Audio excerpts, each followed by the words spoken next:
Hi friends. Suraj అయితే బయట ఆలోచిస్తూ తిరుగుతూ ఉంటాడు. సూరజ్‌ని గమనించిన దీప అలాగే కార్తిక్ ఇద్దరు కూడా సూరజ్ దగ్గరికి వెళ్ళి మాట్లాడాలి అని అనుకుంటారు. అది గమనించిన జోష్న అయితే వీళ్ళ ముగ్గురు కలుస్తున్నారు. అంటే ఏదో ఒక బూడు పుటాని అయితే స్టార్ట్ చేసేస్తారు. ఖచ్చితంగా వీళ్ళు ఏం మాట్లాడుకుంటున్నారో నేను వినాలి అని జోష్న అయితే చాటుగా నిలబడుకొని ఇక వాళ్ళు ఏం మాట్లాడుతున్నారా అని వినడం అయితే స్టార్ట్ చేస్తుంది. కార్తిక్ అయితే జోష్నని గమనిస్తాడు. తను ఇలా చాటుగా నిలబడుకొని ఉండడం ఇదంతా వినడం అంతా కూడా గమనించి, జోష్న నువ్వు ఇదంతా కూడా వినాలని అనుకుంటున్నావా? సరే చూడు చిన్న మరదలా నీతో ఒక ఆట ఆడుకుంటాను అని చెప్పేసి ఇక అనుకొని బ్రో ఆగు బ్రో నీతో ఒక విషయం మాట్లాడాలి అని చెప్పి సూరజ్నైతే అడుగుతూ ఉంటాడు. చెప్పండి బ్రో ఏంటి అని సూరజ్ అడిగేసరికి, నిన్న ఒక మ్యారేజ్ బ్యూరోని కలిశాను బ్రో. మంచి మంచి అందమైన అమ్మాయిల ఫోటోలు మంచి చక్కగా ఉండే వాళ్ళను నాకు చాలా ఫోటోలు పంపించారు. వాటన్నిటినీ నీకు షేర్ చేస్తాను. చూసి ఎవరు నీకు నచ్చారో ఏదో ఒకటి సెలెక్ట్ చేసుకో. వాళ్ళతోనే నీకు పెళ్లి చేస్తాను. ఎందుకంటే ఇక్కడ జోష్నతో పెళ్లి చేసుకుందామంటే జోష్న ఇష్టం లేదు. ఎందుకంటే జోష్న మనసులో నేను ఉన్నాను కాబట్టి తను పెళ్ళికి ఒప్పుకోలేకపోతుంది. అయినా జీవితంలో ఇక నేను పెళ్లి చేసుకోను అనే విషయాన్ని జోష్న కన్ఫర్మ్ చేసేసింది కాబట్టి నీకు ఇక లైన్ క్లియర్ అయినట్టే. నీకు మంచి పెళ్లి సంబంధం చూసి మంచిగా నేను పెళ్లి చేస్తాము అని సూరజ్తో కార్తిక్ దీప అయితే అంటారు. దాంతో ఒక్కసారిగా జోష్న షాక్ అయిపోతుంది. ఏంటిది, నేను ప్రేమిస్తున్నాను సూరజ్ని, పెళ్లి చేసుకుందామని కూడా అనుకున్నాను. తనని కొన్నాళ్ళు నా వెనకాల తిప్పించుకొని తర్వాత ఓకే చెప్దామని ఆలోచిస్తుంటే వీళ్ళేంటి మొత్తం చెడగొట్టేలాగా ఉన్నారు అని జోష్న అనుకుంటుంది. ఏం జరిగిందో అని చెప్పి అక్కడ నుండి అయితే వెళ్ళిపోతుంది. వెళ్ళిపోయిన తర్వాత ఇక సూరజ్ అయితే ఏంటి బ్రో మీ ఇద్దరు వచ్చి చాలా కొత్తగా మాట్లాడుతున్నారేంటి, నేను పెళ్లి చేసుకుంటాను అని మీకు చెప్పలేదు కదా అని సూరజ్ అంటుంటే, ఏం లేదు బ్రో ఇదంతా కూడా నేను కావాలని అంటున్నానులే. జోష్న మనసులోని ప్రేమను బయటికి తీసుకురావడానికి మేము చేసే చిన్న ప్రయత్నం. నేను నీతో మాట్లాడేటప్పుడు జోష్న అక్కడ చాటుగా నిలబడి మనం మాట్లాడేదంతా కూడా వింటూ ఉంది. అందుకే ఇలా మాట్లాడాను అని చెప్పేసి కార్తిక్ దీప అయితే అక్కడ నుండి వెళ్ళిపోతారు. ఇక దీప అరుగుతుంది, బావా ఇప్పటికైనా సరే నీ చిన్న మరదల్లో ఏమైనా మార్పు వచ్చిందంటావా, తన ప్రేమను బయట పెడుతుందంటావా అని చెప్పి దీప కార్తిక్ని అడుగుతుంటే, ఏమో మరదలా నాకు మాత్రం ఏం తెలుసు, ఆడవాళ్ళ మనసు ఎవరికీ అర్థం కాదు, ఎప్పుడు బయట చెప్తుందో తెలియదు. ఏమో తన మనసులోని ప్రేమ ఉంది సూరజ్ మీద అని అందరికీ అర్థమవుతుంది, తనకు తప్ప అని చెప్పి కార్తిక్ అయితే దీపతో అంటాడు. ఇదంతా జరుగుతూ ఉండగా జోష్ బావ చెప్పినట్టు కొంపతీసి సూరజ్కి పెళ్లి చేసేస్తాడా ఏంటి, ఏమో ఏమీ అర్థం కావడం లేదు అని చెప్పి ఇక అనుకుంటూ ఉంటుంది జోష్న. ఆ తర్వాత దీపకైతే నెలలు నిండుతూ ఉంటాయి. దీపకి నెలలు నిండుతూ ఉండగా దశరథ్ అయితే ఒక ఆలోచన వస్తుంది. నా కన్న కూతురికి నెలలు నిండుతున్నాయి, తొందరలోనే డెలివరీ కూడా జరగబోతుంది, నా కన్న కూతురికి నేను శ్రీమంతం చెయ్యాలి అని చెప్పి దశరథ్ అయితే ఒక ఆలోచన అయితే వస్తుంది. ఇక వెంటనే నాన్న సుమిత్ర మీ ఇద్దరు కూడా ఒక చోట కూర్చోండి, మీ ఇద్దరితో నేను పర్సనల్గా మాట్లాడాలి అని చెప్పి వాళ్ళిద్దరినీ కూడా ఒక చోటికైతే దశరథ్ రమ్మని చెప్పి ఇక మాట్లాడుతూ ఉంటాడు. ఇక శివనారాయణ ఏంటి దశరథ ఏదో మాట్లాడాలి అంటున్నావు, ఏం మాట్లాడాలనుకుంటున్నావు అని చెప్పి అంటూ ఉంటే, ఏం లేదు నాన్న, దీప కడుపుతో ఉంది కదా, నెలలు కూడా నిండుతున్నాయి, ఈ టైంలో తనకి మనం శ్రీమంతం చేస్తే బాగుంటుంది కదా, అంతా మంచి జరుగుతుంది కాబట్టి తనకి శ్రీమంతం చేసే విషయంలో మీ ఆలోచన ఏంటో కనుక్కుందామని చెప్పి దశరథ్ అయితే అడుగుతూ ఉంటాడు. మంచి ఆలోచన అండి, నాకు కూడా రాత్రి అనిపించింది, అయ్యో దీపకి నెలలు నిండుతున్నాయి కదా, శ్రీమంతం చేస్తే బాగుంటుంది, తనకి అమ్మా నాన్నలుగా మనమే ఉండి దగ్గరుండి కన్యాదానం జరిపించాము, ఇప్పుడు పుట్టింటి వాళ్ళముగా ఈ సీమంతం కూడా జరిపిస్తే బాగుంటుంది అని నేను కూడా అనుకున్నాను, కానీ మీకు కూడా అదే ఆలోచన వస్తుందని నేను అసలు అనుకోలేకపోయాను అని చెప్పి ఇక సుమిత్ర అయితే దీప గురించి దశరథ్తో మాట్లాడుతూ ఉంటుంది. మీ ఇద్దరూ అనుకున్నారు కదా, ఇక అలాగే చేసేయండి, మన ఇంట్లో శ్రీమంతం జరిగితే జోష్న పెళ్ళికి ఏమైనా మనసు మారుతుందేమో అని చెప్పి శివనారాయణ కూడా అంటాడు. ఇక వెంటనే దశరథ్ తన చెల్లి కాంచనకి ఫోన్ చేస్తాడు. అమ్మ కాంచన అని చెప్పి ఫోన్ చేసి అనగానే, అన్నయ్య ఏంటన్నయ్య ఈ టైంలో ఫోన్ చేశావు అని చెప్పి ఇక కాంచన అడుగుతుంది. నీతో ఒక విషయం చెప్పాలమ్మా, మీరు దీపని తీసుకొని అంతా కూడా ఇక్కడికి వచ్చేసేయండి. దీపకి మేము ఇక్కడ సీమంతం ఏర్పాట్లు చేస్తున్నాము అని చెప్పేసరికి కాంచన చాలా సంతోషపడుతూ ఉంటుంది. నా కోడలికి పుట్టిల్లు లేదనే బాధ మీరు తీరుస్తున్నారన్నయ్య. నిజంగా దీప చాలా అదృష్టవంతురాలు. అనాథ అయినా కూడా తనకి జరగాల్సినవన్నీ కూడా మీరు తీర్చుతున్నారు అని చెప్పి ఇక కాంచన అంటే, ఎవరు చెప్పారమ్మా అనాథ అని? దీప నా కూతురు కదా అని దశరథ్ అనగానే ఒక్కసారిగా కాంచన షాక్ అయిపోతుంది. ఏంటన్నయ్య, ఏం మాట్లాడుతున్నావు? దీప నీ కూతురు ఏంటి అనగానే, అలా కాదమ్మా, కన్యాదానం చేసి దీపని నా కూతురుగా దత్తత తీసుకున్నాను కదా, మరి అలాంటప్పుడు దీప నా కూతురే కదా, దీపకి సంబంధించినవన్నీ నేనే కదా చేయాలి అని దశరథ్ అయితే చెప్పి ఇక ఫోన్ అయితే కట్ చేస్తాడు. తర్వాత కాంచన కార్తిక్ దీప దగ్గరికి వెళ్ళి, దీప మీ అమ్మ నాన్న నీకు సీమంతం చేయబోతున్నారు అని చెప్పి కాంచన అనేసరికి దీప ఒక్కసారిగా షాక్ అయిపోయి కార్తిక్ వైపు అయితే అలాగే చూస్తూ ఉంటుంది. ఏంటత్తయ్య, మా అమ్మ నాన్న ఎక్కడున్నారు సీమంతం చేయడానికి అని చెప్పి అంటుంటే, అదే దీప, నీకు అమ్మా నాన్న ప్లేస్లో ఉండి కాళ్ళు కడిగి కన్యాదానం చేశారు కదా మా అన్నయ్య వదిన, వాళ్ళే నీకు అమ్మా నాన్న అయ్యి మళ్ళీ నీకు సీమంతం చేయబోతున్నారు. ఇప్పుడే మా అన్నయ్య ఫోన్ చేసి చెప్పాడు, పొద్దున్నే అందరినీ కూడా బయలుదేరి వచ్చేయమని చెప్పారు అనేసరికి దీప చాలా సంతోషిస్తూ ఉంటుంది. ఇక దీప కార్తిక్తో ఇలా అంటూ ఉంటుంది, నాకు చాలా సంతోషంగా ఉంది బావా అని. కాంచన ఇక అక్కడ నుండి వెళ్ళిపోయిన తర్వాత, మరదలా చూసావా నీ అదృష్టం, నీకు ఏవైతే కోరుకుంటున్నావో అత్తయ్య మామయ్యకి నిజం తెలియకపోయినా కూడా నీకు సీమంతం చేయాలని అనుకుంటున్నారు. మీ నాన్న మీ అమ్మతో చెప్పి ఉంటాడు, అందుకే వాళ్ళిద్దరూ కూడా కలిసి ఒక డెసిషన్ తీసుకొని నీకు సీమంతం చేస్తున్నారు. నీ కన్న తల్లి తండ్రి చేతుల మీదుగా పెళ్లి చేసుకున్నావు, వాళ్ళ చేతుల మీదగానే శ్రీమంతం కూడా చేసుకోబోతున్నావు. చాలా సంతోషం దీప అని కార్తిక్ దీప ఇద్దరు కూడా మాట్లాడుకుంటూ సంతోషంగా ఉంటారు. ఇక తెల్లవారేసరికే దీప కుటుంబంతో సహా శివనారాయణ దగ్గరకైతే వచ్చేస్తుంది. ఇక దశరథ్ హడావిడిగా బయలుదేరి దీపకు ఎదురు వెళ్ళి, అమ్మ దీప రా అమ్మ, వచ్చేసావా? ఇదిగో చూడు, నీ కోసం మేము అన్నీ కూడా రెడీ చేశాము, నీకు ఏ లోటు రాకుండా మేము చూసుకోవాలి, దగ్గరుండి నీ సీమంతాన్ని జరిపించాలి అని చెప్పి ఇక దశరథ్ అయితే దీపకు చెప్తూ ఉంటారు. ఇక వాళ్ళు తెచ్చిన చీరని కూడా దీప అయితే కట్టుకొని కిందకి వస్తుంది. ఇక అలా శ్రీమంతం జరుగుతూ ఉండగానే దీపకి నొప్పులైతే స్టార్ట్ అయిపోతాయి. అయ్యో నొప్పులు స్టార్ట్ అయిపోయాయి అని చెప్పి ఇక కాంచన, సుమిత్ర, శివనారాయణ అంతా కూడా చాలా టెన్షన్ పడిపోతూ ఉంటారు. ఇక వెంటనే దీపని హాస్పిటల్కి అయితే తీసుకొని వెళ్తారు. ఇక డెలివరీకి వెళ్ళిన తర్వాత డెలివరీ చేస్తూ ఉన్నప్పుడు డాక్టర్ గారు వచ్చి అడుగుతారు, వీళ్ళ తల్లిదండ్రులు ఎవరమ్మా? దీపకి చాలా బ్లడ్ తక్కువగా ఉంది, తనకి ఇప్పుడు బ్లడ్ అనేది చాలా అవసరం అని చెప్పి అనగానే ఇక ఒక్కసారిగా అక్కడున్న వాళ్ళంతా కూడా షాక్ అయిపోతారు. తనకి అమ్మ నాన్న ఎవరు లేరు అని చెప్పి అంటూ ఉంటే, కానీ తనకి ఇప్పుడు ఓ నెగిటివ్ బ్లడ్ అయితే చాలా అవసరం, ఇది రేర్గా దొరుకుతుంది. తన కన్న తల్లిదండ్రులకైతే ఖచ్చితంగా దీంట్లో ఒక గ్రూప్ అయితే ఉంటుంది కదా, అందుకే చెప్తున్నాము, మీరు ఎవరైనా ఈ గ్రూప్ బ్లడ్ ఉంటే ఖచ్చితంగా ముందుకు రండి అని చెప్పి ఇక డాక్టర్ అయితే చెప్తూ ఉంటుంది. ఒకవేళ తనకి ఇప్పుడు బ్లడ్ లేకపోతే తనకి ఇంకొకసారి కనే ఆప్షన్ కూడా లేదు, ఒకసారి ఆలోచించుకోండి అని చెప్పేసి ఇంకా డాక్టర్ చెప్పి అక్కడ నుంచి వెళ్ళిపోతుంది. ఇక కాంచన అయితే ఆ మాటలు విని చాలా బాధపడుతూ ఉంటుంది.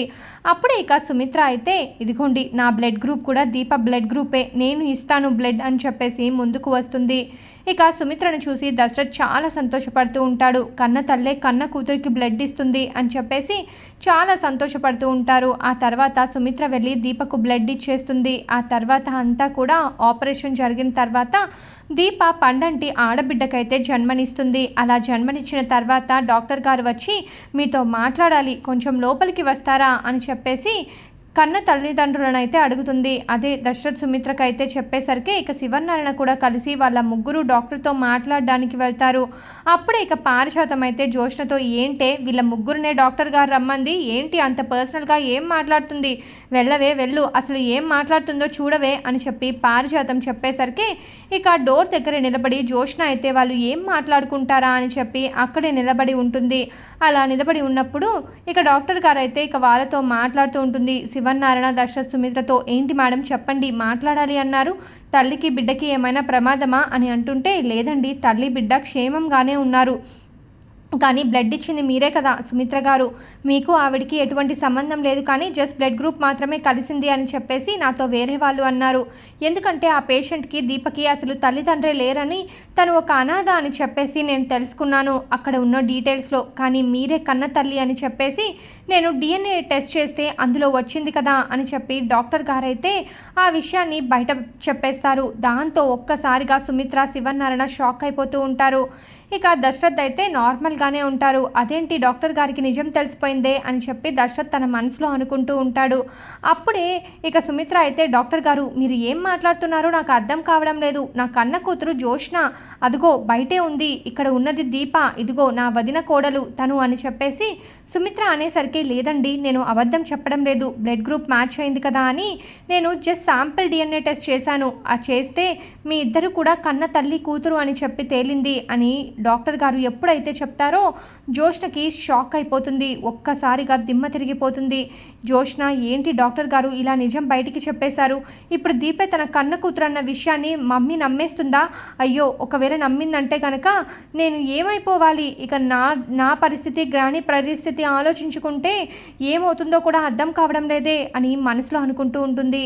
ఇక ఏమీ అర్థం కాక శివనారాయణ అయితే, ఏం మాట్లాడుతున్నారు డాక్టర్ గారు, మీరు బ్లడ్ శాంపిల్స్ మ్యాచ్ అవ్వగానే మీరు DNA టెస్ట్ కూడా మ్యాచ్ అవుతుంది అనుకుంటున్నారేమో, ఎవరిని పట్టుకొని ఏం మాట్లాడుతున్నారు? అయినా నా మనవరాలు జోష్న అండి, బయటే ఉంది, మీరు పిలిపించమంటే పిలిపిస్తాను అనేసరికి, ఏమండి శివనారాయణ గారు, నేను మీ ఫ్యామిలీ డాక్టర్నే కదా, మీ గురించి నాకు తెలుసు కదా, జోష్న మీ మనవరాలని కూడా నాకు తెలుసు కదా, మరి ఎందుకు ఇలా మాట్లాడుతున్నారు? అయినా నేను ఇలా చెప్తున్నానంటే నిజమే అయి ఉంటుంది. ఒకసారి DNA రిపోర్ట్ మీరే చూడండి, లేకపోతే ఇంకొకసారి మీరు వేరే డాక్టర్ దగ్గరికైనా కన్సల్ట్ అయ్యి ఇంకొకసారి టెస్ట్ చేయించుకోండి. ఈ అమ్మాయి దీప ఎవరైతే ఉందో మీ మనవరాలే, సుమిత్రకి కన్న కూతురు అని చెప్పి అనగానే ఇక శివనారాయణ అలాగే సుమిత్ర ఇద్దరు కూడా షాక్ అయిపోతూ ఉంటారు.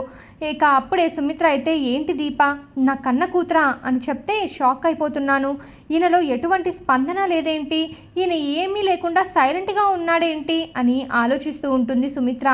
అయితే ఇక అలా ఆలోచిస్తూ దశరథ్ మీద డౌట్ అయితే వస్తుంది. ఏమండి దీప మా కన్న కూతురు అని చెప్తుంటే అసలు మీలో ఏంటండి ఏ రియాక్షను లేదు, ఏంటండి మీరు సైలెంట్గా ఉన్నారు, ఈ విషయం మీకు ముందే తెలిసినట్టుందే అని చెప్పి ఇక సుమిత్ర అయితే దశరథ్ని అడుగుతూ ఉంటుంది. ఇక దశరథ్ అయితే తన మనసులో ఇలా అనుకుంటూ ఉంటాడు, నిజం నాకు ముందే తెలుసు అని చెప్పి నేను నిజాన్ని బయట పెట్టలేని ఎలా ఇప్పుడు అని అనుకుంటూ ఉంటే ఇక సుమిత్ర అయితే నిలదీస్తూ ఉంటుంది.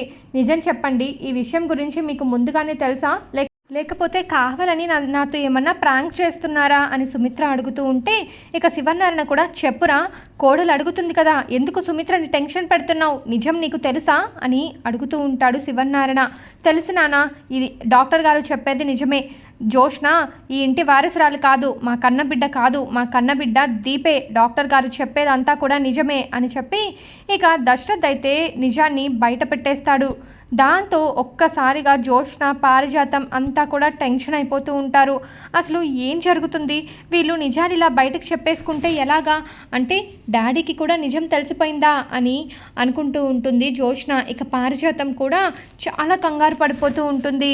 ఇక దశరథ్ అన్న మాటలకి, ఏంటండి మీరు ఏం మాట్లాడుతున్నారో మీకైనా అర్థమవుతుందా, దీపం మన కన్న కూతురు అంటే, అవును నాకు కూడా తెలుసు అంటారేంటి, అంటే దీపం మన కన్న కూతురు అన్న విషయం మీకు ముందే తెలుసా, అసలు ఇదంతా ఎలా జరిగింది, దీప మన కన్న కూతురు ఎలా అయిందండి, DNA టెస్ట్ కూడా దీపే మన కన్న కూతురు అని రుజువు చేస్తుంది, కానీ ఇది ఎలా జరిగిందో నాకు అర్థం కావడం లేదు అని చెప్పి సుమిత్ర అనేసరికి, ఏముంది సుమిత్ర, కొంతమంది స్వార్థం కోసం ఇలా మనం ఇబ్బంది పడాల్సి వస్తుంది, మనం బాధపడాల్సి వస్తుంది, అంతే తప్ప డాక్టర్ చెప్పింది ఏది కూడా అబద్ధం కాదు, డాక్టర్ చెప్పింది నిజమే, దీప మన కన్న బిడ్డ, మన కన్న కూతురు అని అంటూ ఉంటాడు దశరథ.